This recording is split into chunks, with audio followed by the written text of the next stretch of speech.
Okay, this is installment number 3. Basement refrigerator removal, redneck style.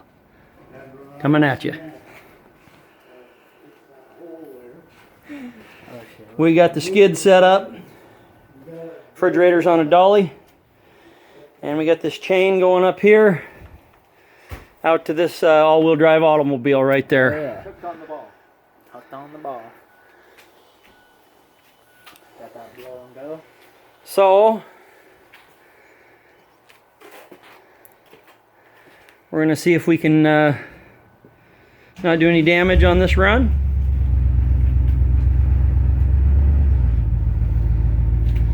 Okay, Mikey, how's she looking down there? Where you at?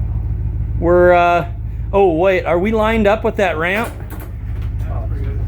Look okay? Yeah, you might have to pull to the left that way a little bit, but you can go in. Don't go. Okay, go ahead, Jim. Yeah, look, hold on. Okay, tell me go. Okay.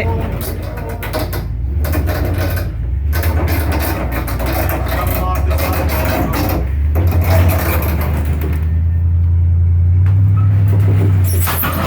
Okay, whoa, we're there, ho!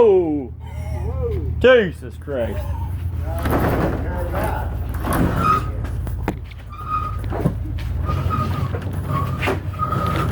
Okay, perfect. Perfect. We're good. She's good. Oh yeah. Yeah, that's good. We're good. Okay. What did you do? We're there.